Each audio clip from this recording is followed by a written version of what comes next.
guys and welcome back to my channel, or if you are new to my channel then hi, I'm Caitlin. I bring you all the beauty, fashion and lifestyle stuff that you will ever need, and today we are going to be talking fake tan. Now I don't mean I'm just going to be sitting here giving you a few tips. I am giving you the fake tan masterclass that you need to get the perfect fake tan. So if you do enjoy today's video, don't forget to smash the big thumbs up, subscribe if you haven't already, grab a cuppa, grab a juice because this is going to be a long one and yeah, you don't want to miss it.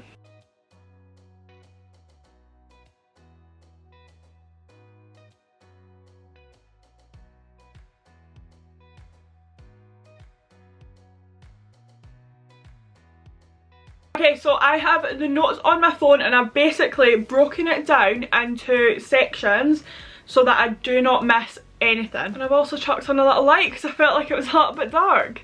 Okay, no beating around the bush. Preparation. That is our first category, subtitle, that's what you want to call it. So, in order to prep for your tan, we need to exfoliate. Now whether that be just exfoliating dead skin or exfoliating old tan off, we need to exfoliate. Please do not ever put tan on skin that hasn't been exfoliated. You need to remove the dead skin. It's like, say you go and get your lashes done and the lash tech puts your fake eyelashes on the lashes that are ready to fall off. You're going to have no eyelashes, you're going to have no tan. It's as simple as that. So please, please, please exfoliate. I recommend using an exfoliating mitt, even those little gloves that you can get out of Boots and Primark and that kind of thing. They're really good. If you've got fake tan on, I recommend the Rose and Canwell Purity XL Tan Remover. You can buy that over on their website or TikTok shop, whatever you prefer. I will chuck my TikTok on screen because I have hundreds of videos showing how amazing the product is with direct links. So you can check that out if you want to check out that product. Plus I'm pretty sure it's only £9.99 over there just now, so run, do not walk, because it's supposed to be £30. Now again, exfoliation, shaving and waxing. If you're going to wax, definitely say the 24 hours. You're supposed to exfoliate and shave 24 hours before. I don't have time for that. I know you probably don't have time for that. I fake tan on a weekly basis. I do not have 1 to 2 days of prep for tan, like time for prep for tan. So I will jump in the bath, soak my skin, exfoliate my old tan off from kind of what's left, and then I will take a shower to kind of rinse all the products off, have a shave, give myself a really, really, really cold shower afterwards just to try and lock those, like close the pores over, and then I'll give myself a good few hours break. I probably won't fake tan any earlier than an hour after I've done that. It kind of depends how the night goes, but I will always give myself at least an hour. And then moisturise. I don't just mean moisturise like before you do your tan. Moisturise once your tan's on, moisturise before you do your tan. So I will come out the shower. Sometimes if my legs are really dry, what I'll do is when I come out the shower I will apply a layer of moisturiser, so by the time I come to do my fake tan it's all sunk in. But I'll also then reapply it on the drier area, so knees, elbows, ankles, feet, hands, that kind of thing. Anywhere that's going to stick and it's not going to look as natural, I will double moisturise that. And then anywhere that is looking a little bit drier, as I said, I will moisturise that as soon as I've come out the shower. That way I'm almost locking in anything, like any of the water from just being in the shower and the bath. Now we need to be choosing the right formula and the right product. If you've got significantly dry skin, I would 100% recommend using a serum. I find that when my skin gets really, really dry, because as I said, I do this on a weekly basis, so my skin isn't in the best condition. It's not. It's smooth and it's soft, but it's not as like hydrated as it should be. But if you've got really, really bad like dry skin, I 100% recommend a serum because they are really, really hydrating. There is a lot of mousses out there that do like have hydration in them, and when you apply them they will hydrate the skin. But if you're worried or you're not sure, maybe you're just starting out, I would definitely recommend a serum and kind of go from there, because I love a serum as well. The Skinny Tan, is it Wonder Serum, or they've got a really nice serum. It's like a white bottle with like black lines on it, that one, that is honestly incredible. I think that's one of my favourite serum fake tans, and the only reason that I've not used it recently is because I've ran out and I need to kind of repurchase it. But yeah, definitely recommend using a serum.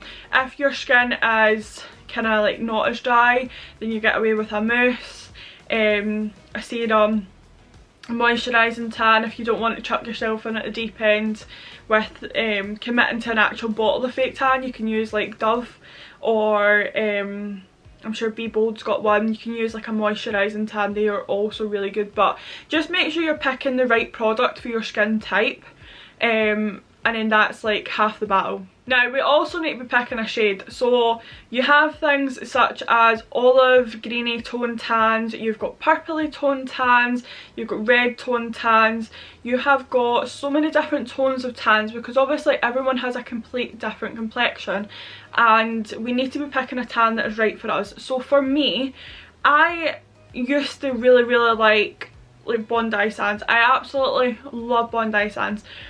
Recently I don't feel like I've got on with it as much. I don't know if it's because I've been using such red based tans, that when I go to put on Bondi Sands, because it's more green olivey based, I'm not liking it as much. It's not giving off what I want it to give, and that's nothing on brands, but you need to be picking a shade and a tone that actually suits you. So if you're just starting off and you're like me and you're relatively pale, I recommend using a medium. Use a medium, and that way you're not waking up the next day morning, or you're not rinsing it off and get a fright. You're getting that nice glow from within, and then if you think, right, okay, it's not dark enough for what I'm wanting, go and step up to the dark. Just apply one layer. I never really apply 2 layers. I think that, see, if I want a dark tan and I feel like I need to apply 2 layers, then I need to be getting another tan, or I need to go extra dark. There's no point in applying multiple layers onto the skin. So yeah, you just need to be picking the right shade and the right tone.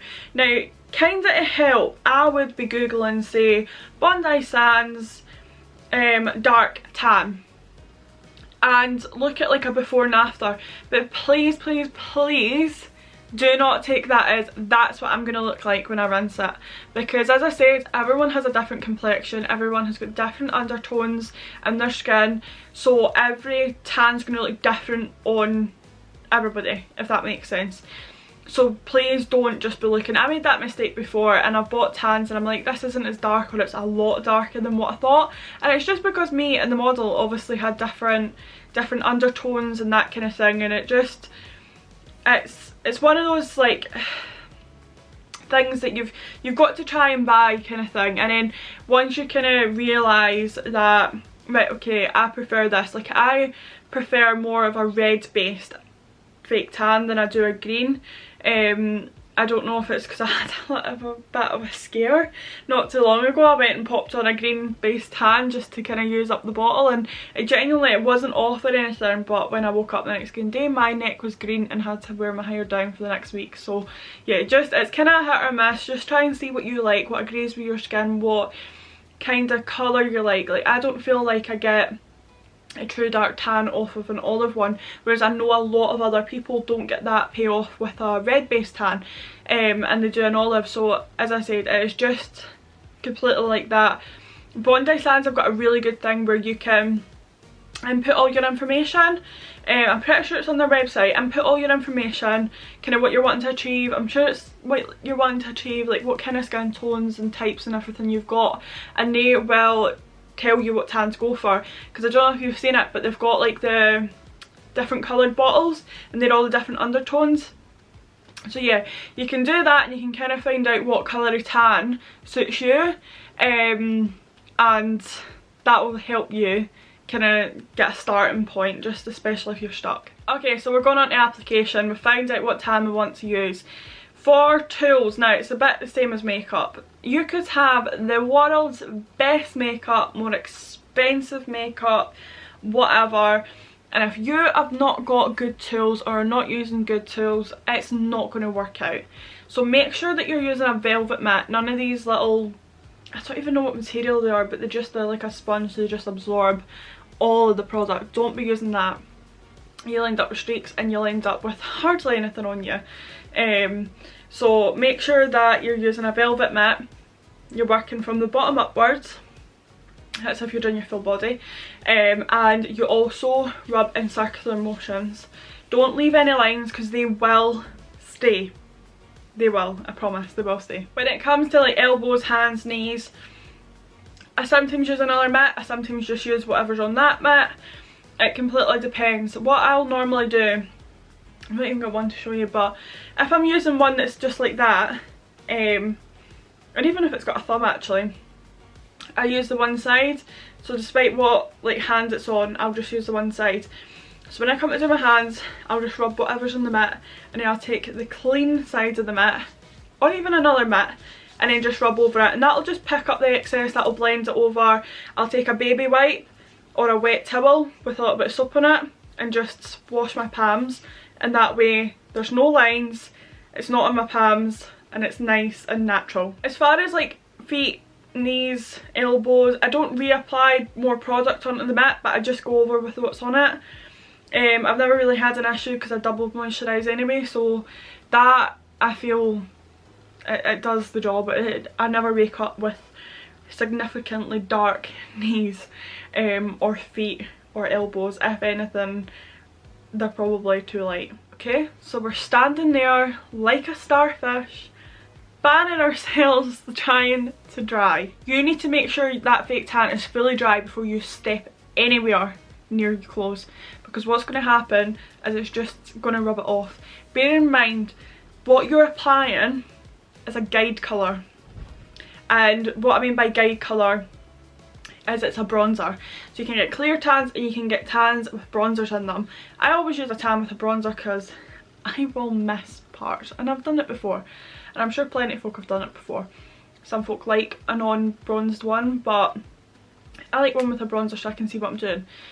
So it's just going to wipe that bronzer away. So see if you see that bronzer's been moved away, you'll need to try and buff it out a little bit.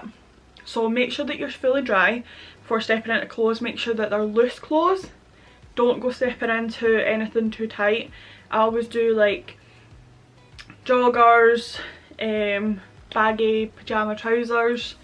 I always do mine at night time so I'm sleeping, and then what I'll do is so funny, I'll tuck in everywhere underneath, between my legs, the back of my knees. I will tuck myself in so that there's no like skin on skin kind of thing, and I'm not going to end up with any lines or anything transferring over. So yeah, you do what feels best to stop that, just in case you get warm or whatever, but yeah, just make sure you're wearing something loose. Avoid water.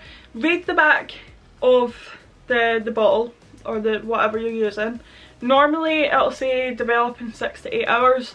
You get some of them that will develop up to 3, but you can leave it on to 8. As I said, I normally just sleep in mine. Seems to be the best way. There's never any like accidents of scaling anything over me and end up with a patchy tan. As I said, it just works for me, whatever works best for you. I have done it before but I've then went to work, so it's not impossible, but it's just personal preference. And then make sure that once you've rinsed off your tan, you're hydrating, and I don't just mean moisturise, I mean drink water, because I've learned recently, and I might be wrong, but what I learned is moisturiser doesn't actually moisturise the skin. Moisturiser locks in the hydration in the skin, so you need to be drinking water. Water is the core ingredient of hydrated skin, so make sure we're drinking water, 2 to 3 litres a day, and moisturise daily. Sometimes I like to use a gradual tan moisturiser just to keep the tan up, whereas sometimes I will just use a normal moisturiser. It's completely whatever I fancy that day. So as I said, for maintenance, if you want to maintain your tan, try and get it to last as long as possible, you can be using gradual tan moisturisers. I love to use tanning waters as well. If you jump out the shower and your legs are streaky or anywhere streaky, you haven't stood long enough, what I recommend doing is when you're in the shower, just let the water shower all over you, and then when you get to a point, just gently rub over with your hand, rub over your skin, and this will just help the guide colour come off, because what that is the guide colour. And if you then dry yourself and come back out and then when you go back in the shower you're just going to continually have that issue. You need to sometimes then take maybe a little bit mild soap or something, just whatever like kind of feels. If rubbing your hands over doesn't work, take a little bit mild soap. But if you just rub all over rub all over before you even get out of the shower, then you should not have that issue. But as I said, that's kind of how you rectify it. Just jump back in the shower, a little bit mild soap, and you should be good to go. Okay, so I think that is me done. As I said, I've broken it down, so I hope I've not missed anything. Please hope I've not missed anything. I'll be sitting editing this and I'll be like, you forgot to say about that. But if I have, then I will leave it in the comments, or we can have a little chat down there. But if you guys did enjoy today's video, don't forget to smash a big thumbs up, subscribe if you haven't already, and if you want to see any more of these kind of videos, or if you want any other particular video, then let me know. Free reign. Love doing what you guys want to watch. Obviously it's not me that's watching, it's you, so that's kind of who's in charge of that. But yeah, as I said, I hope you guys did enjoy it, and I'll see you guys in the next one. Bye.